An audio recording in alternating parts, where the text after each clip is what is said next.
Hello and welcome to McQuilling TV. I'm Alison Omelio, Marine Transport Specialist at McQuilling Services, and this is our mid-year tanker market update for 2014. In the first half of the year, the largest of the dirty oil tankers, VLCCs, saw an increase in fixture activity driven mainly by demand from the Far East. Reports indicate that China's crude oil imports rose 10.2% in the first half of the year compared to a year earlier. Supporting this, we saw liftings out of the Arabian Gulf to the Far East increase by about 10% year-on-year and 16% from West Africa to the Far East. We've also seen a rise of about 6% from Caribbean source volumes to the Far East. Although the number of fixtures to the U.S. has declined dramatically due to the increase in domestic crude oil production, the loss has been mitigated due to the increase in longer-haul voyages to the east. So, how have rates fared? Through July, AG East rates averaged roughly world scale 46 or $19,000 per day on a TCE basis. When compared to the same period last year, this route averaged world scale 39 or about $8,500 per day. West Africa to China has averaged world scale 48 or about $21,000 per day compared to world scale 40 or $10,000 per day a year ago. Suezmaxes posted an increase in global fixture activity by about 5% year-on-year, with the majority of volumes being sourced from West Africa and discharging in the UKC, Brazil, and Spanish Atlantic regions. We've also seen more volume out of the Arabian Gulf as Iraq ramped up its output in the first quarter of the year to compensate for some of the lost Libyan barrels. Much like their larger counterpart, Suezmax rates posted some modest gains when compared to year-ago levels. Through July, rates for Suezmaxes from West Africa to the U.S. Atlantic coast averaged world scale 73 or about $18,700 per day, up 24% year-on-year. Black Sea Med voyages averaged world scale 81 or about $21,000 per day. Looking at the smaller dirty tankers, Aframaxes have seen a rise in global fixture activity by about 12% year-on-year, mainly due to an increase in fixtures out of the Baltic to the UKC. Conversely, volume out of the Caribbean has declined by about 10% year-on-year as the United States' reliance on foreign imports continues to be reduced.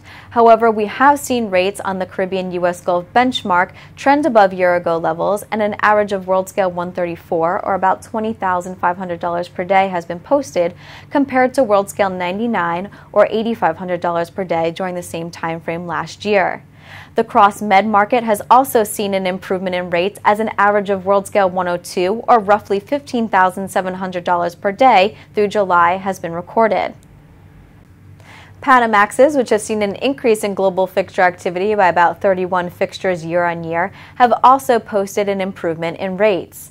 Through July, Caribbean U.S. Atlantic coast rates averaged world scale 143 or $16,500 per day, an 18% increase year-on-year.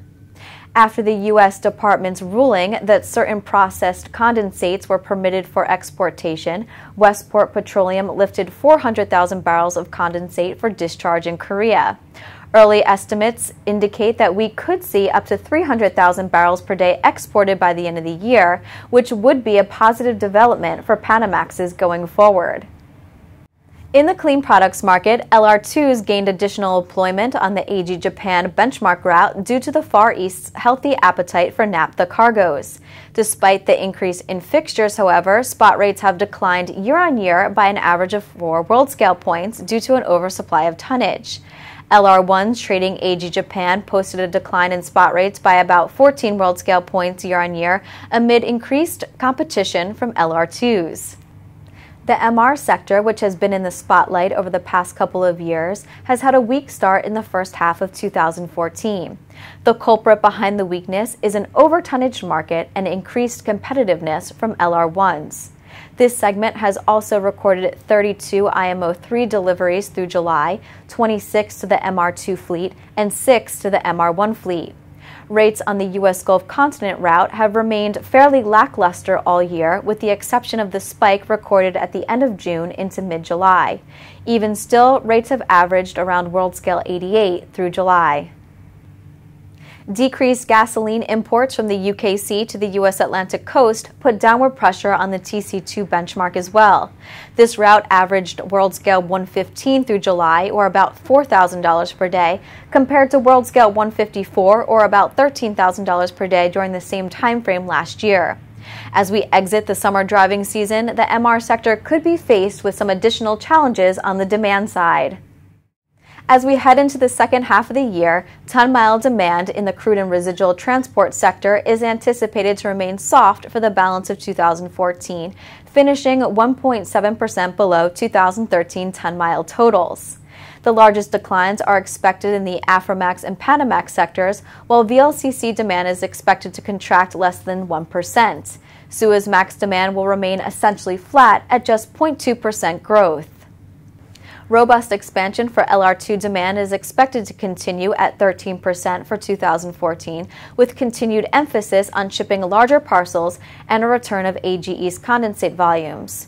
This expansion will be at the expense of the LR1 sector, where we would expect demand growth at just 1.2%. The MR2 sector is expected to decline 2.2% in 2014 as compared to 2013, even as the main trades see increased demand. This wraps up our mid-year tanker market outlook update. I'm Alison Omelio. Thanks for watching McQuilling TV.